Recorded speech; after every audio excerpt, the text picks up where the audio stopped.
Yes. Look. I Are they can't coming? see them. Guys! Hello? Guys, it's Kids Chat! They're there! Oh, they're coming. Come on. Are you alright? It's Kids Chat time! Wait. You're on mute. Unmute! You're on. There we go. Woo! Right. Let's go!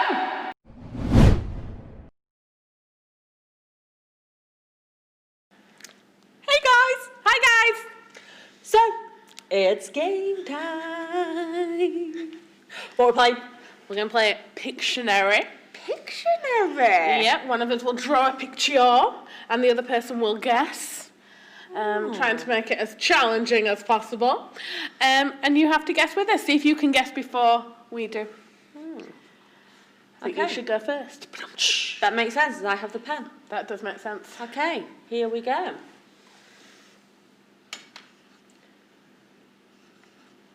Peas. No. Beans. No. A phone. No.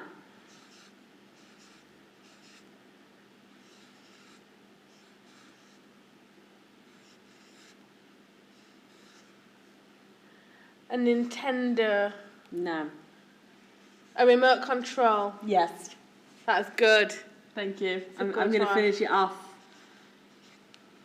Should we be concerned that she spent that much time with a remote control that she knows the Sky remote? Remote control. That's a really good one. Okay, your go. I didn't think of one in my head, so I don't really know. Did you guess remote control? Did you guess it? Did you?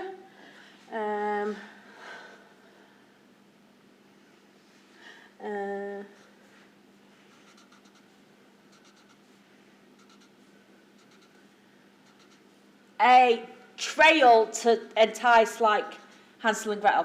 To entice? No. A palm tree. No. A shower. I don't know. Do you know? I don't know.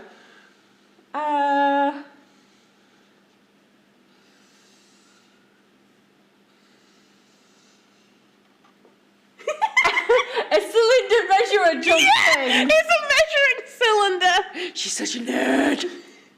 Did Did you get that? Do you want to do another one? Yes. Let's do easier ones. Okay. Don't happen to the top of my measuring cylinder. No, neither do I. It needs to be more like... It's because I would normally start it like at the top, but I was trying to make it hard for you so you couldn't guess.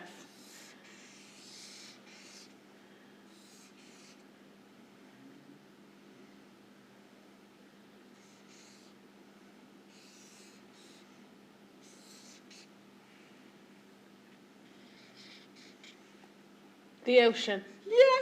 Aww, that's cute. Thinking.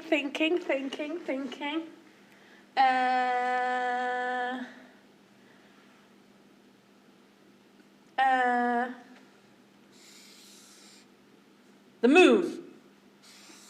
An apple. Did you guess it? One more go each. Okay. What am I gonna draw? What am I gonna draw? What am I gonna draw?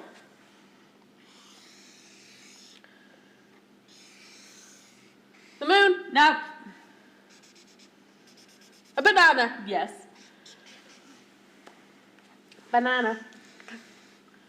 B. I like to eat apples and bananas. Sorry.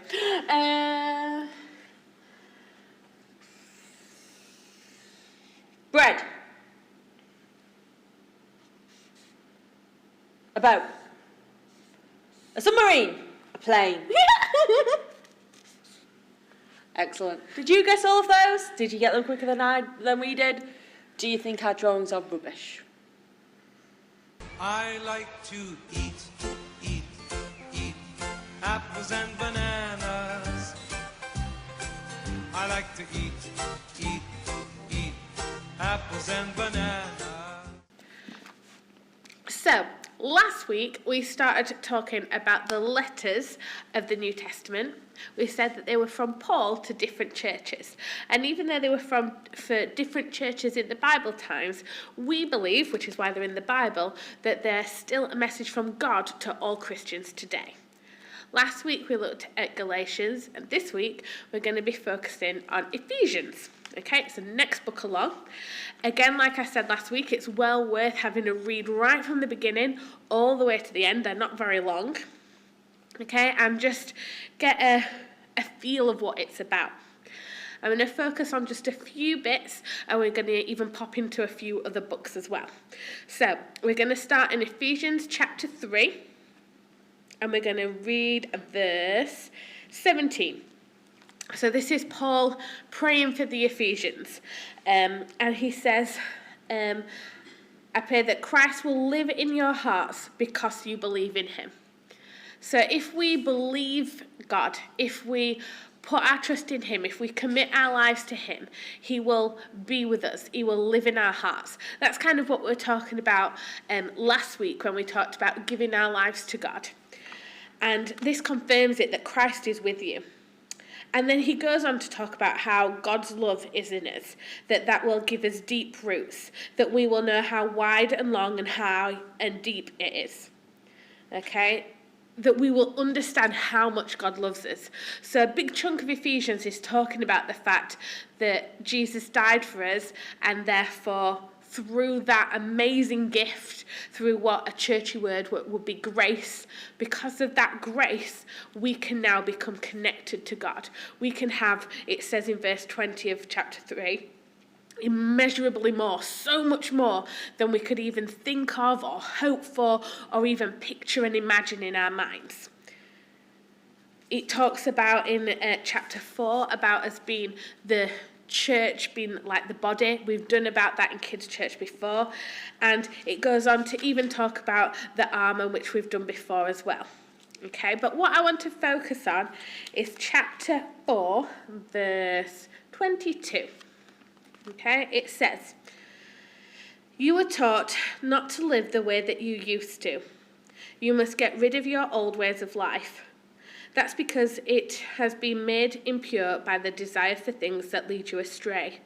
You were taught to be made new in your thinking. You were taught to start living a new life. It is created to be truly good and holy, just as God is. And it reminded me when I read that verse and heard it on the audio Bible, of a verse in Romans. So we're going to jump back to Romans, chapter 12 and verse 2.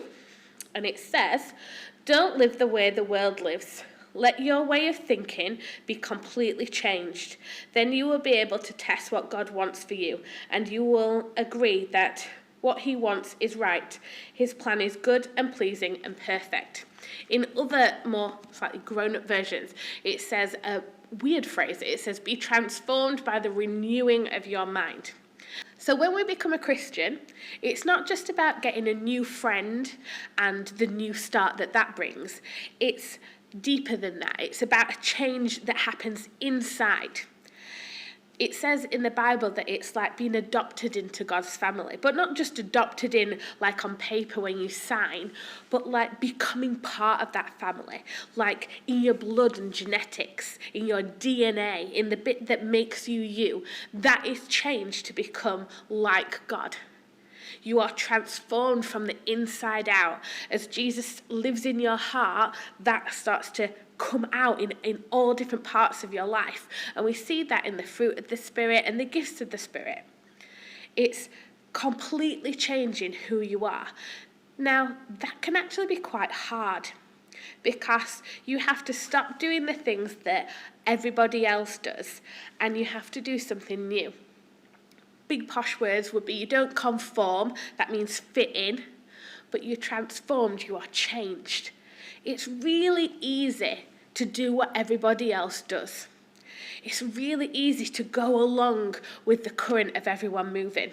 when I went shopping at Meadowhall at Christmas before all the COVID stuff, and it was really, really, really busy, and I came out of this shop and I wanted to go to a shop over there, but everybody was moving in the same direction and I just couldn't get there. So in order to be able to get over there, I had to go around like nearly the whole of Meadowhall to get where I wanted to get. I conformed, I joined in with everyone else because that was easier. But we're, as Christians, called to be different to that. We need to stand out and be different for who we are. Why? Because we should be, firstly, identified as being gods. If we're gods and we've got Jesus living in our hearts, that should make us different because he is God, he is our creator, he is amazing, and he's living with us, and that should make an impact. But two, it should be noticeable because how else would people know that they want to be a Christian too if they can't look at you and see Jesus? So we need to be transformed, we need to be different. We need to take what was old and we need to get rid of it, and we need to start living differently. We need to stop holding a grudge and we need to forgive more. We need to stop gossiping and being nasty about each other, and we need to start to love each other. And that change is hard, and it starts in your head. You know, your head and your mind and your heart are really, really important because your body, as a rule, does what it's told. If your brain tells it to do one thing, it does it. If your heart tells it to do one thing, it does it. So often the battle starts with our heads. You know, when I'm trying to be on a diet so that I can lose weight and get in the dress I want, the battle is always in my head. Very rarely is it, oh, my tummy really fancies a chocolate bar. Usually it's my brain going, oh, you normally have a chocolate bar after work, you should definitely eat a chocolate bar. And if I can fight that battle in my head, then it changes my behaviour on the outside. You know, we look at what transforms us. Our lives are like a giant blob of cookie dough. Okay? And we are cut into different shapes. Okay? We do it at Christmas as part of our Christmas traditions. We've got a Christmas tree. We've got a snowman, I think. That distinguishes the shape of the cookie. It makes it a certain shape. What cookie cutter, what biscuit cutter is being used on you? What is shaping who you are? What is moulding who you are? Is it your friends? Does what they tell you to do make you behave in a certain way? Is it your parents? Is it people at church? Is it the Bible and what God says? Is it what you see on TV? Is it what you maybe see on other videos and social medias and things like that? What is it that forms who you are? What is it that moulds you and changes you? If you picture your life being a giant blob of clay, we want to be in God's hands so he can mould us and shape us to be who we want to be. I want you to take a conscious effort this week to think about, do you let God shape you into who he wants you to be? And if there is some part of your life where you are going along with everybody else and not living for God, then ask God to work on it. Now, little bit of an insight, that's not going to be easy. If you've got your cookie, so we were making cookies, and Ruben got a little bit overexcited and started just pressing the cutter in, and they just didn't look like Christmas trees at all. So what Jenny did was she got all the cookie dough together and squashed it and compressed it back into that big lump so that it could be cut properly. And sometimes in our lives, that's what God has to do. It has to go, do you know what? This bit isn't working. Let's squash it down and then build it up back into the right shape. Do not be scared or afraid if that you feel that that's what is happening in your life, that you are being turned back into a cookie dough blob. Because all that means is God is going to shape you into something beautiful and amazing again. You know, we all get transformed. If you're having a bit of a makeover, you don't just put a bit of lipstick on and you're done. a proper transformation, a proper big difference transformation. You will have lots done. You will have new clothes and new hair and new makeup. You'll have a new attitude and new behaviour. All the things about you are changed. And because of that, you are transformed. And the same thing needs to happen with your life. Every single part of your life needs to be transformed. Sometimes that might mean that you distance yourself from someone who was your friend. Sometimes that means you get closer to another friend. Think about what transforms your life, and is it God? Is there an area of your life that you need to give back to God so that he can retransform you? Is your mind and your thinking being controlled and impressioned by God or by something else? Are you being transformed by God renewing your mind? Because if you are, then God living in you will overflow out into everything you do. That will help you to love other people. That will help you to follow the rules and the 10 Commandments that we've been talking about. That will help you be an active and amazing part of church.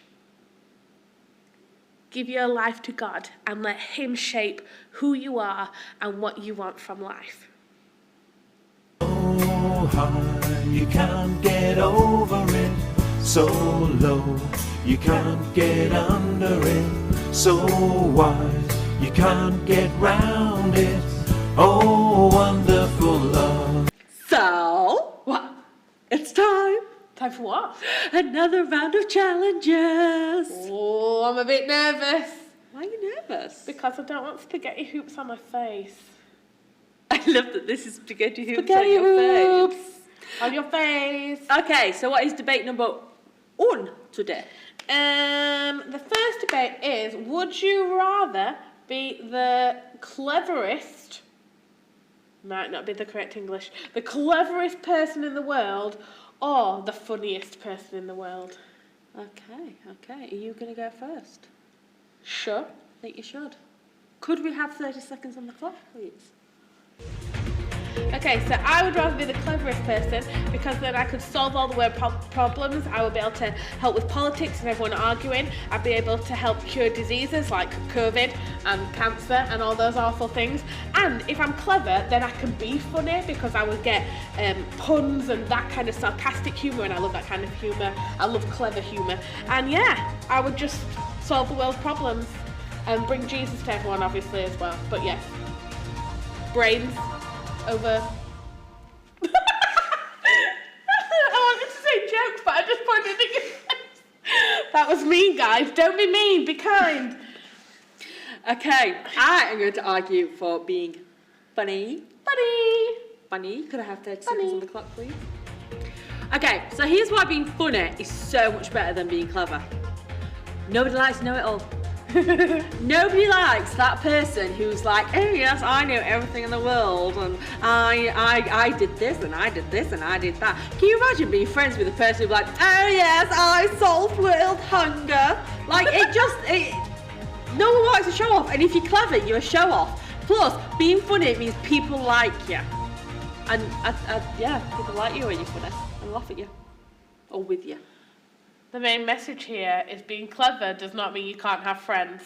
Be clever, stay in school. But yeah. Okay. Interesting. Be clever or be funny? Who wins?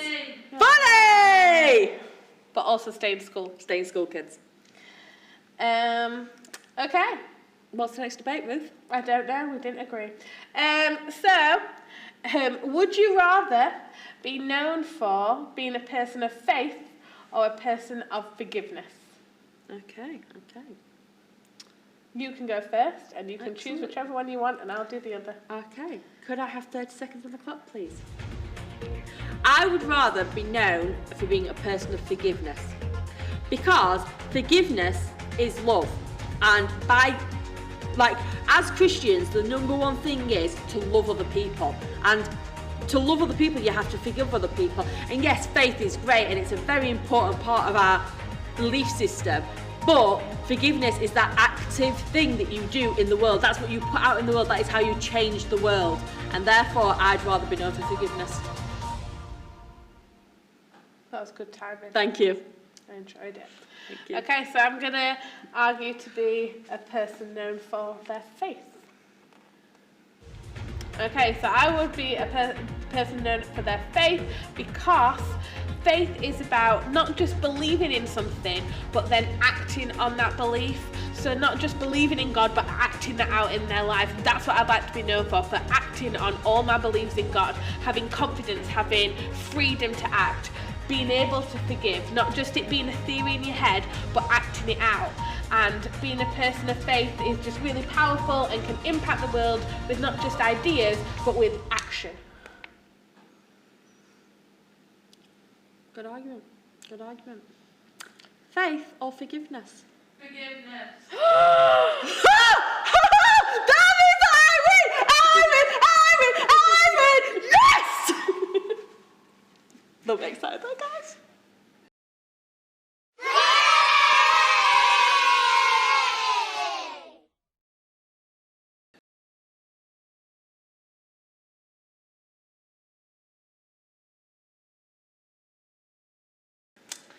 So this week, there is no third challenge because I won on the 2 debates. Which is actually a little bit sad because this week's challenge is actually quite good and we were quite excited to do it.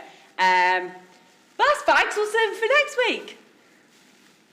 Yeah, no, so good. Okay, so before I gunge Ruth with this lovely bowl of beans and spaghetti hoops, I'm going to pray. So, assume the praying position. Dear Lord, we thank you that not only do you walk beside us, that you transform us.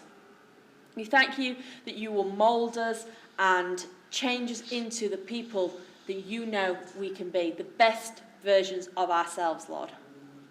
I pray that over this coming week that you will just help us to see the things that you are trying to change in us, Lord, and help us to be brave enough to allow you to make those changes.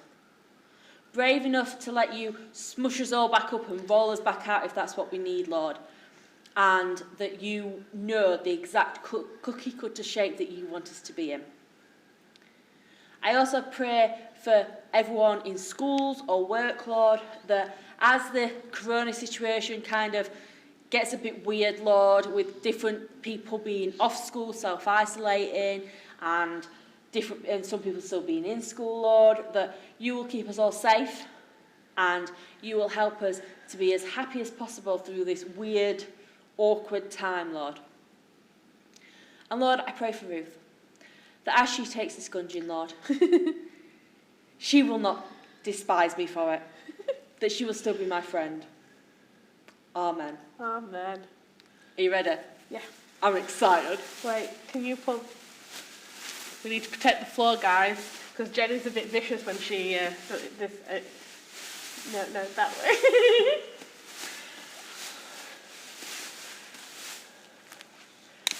Need to take my glasses off, guys.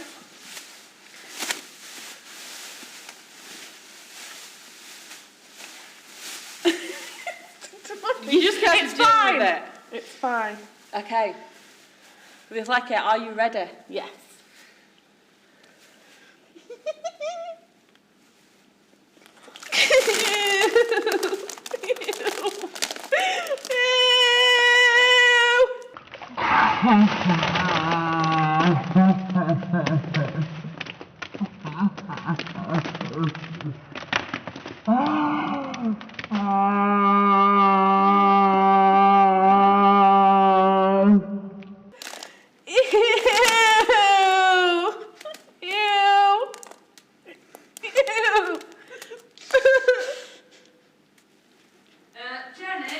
Yeah?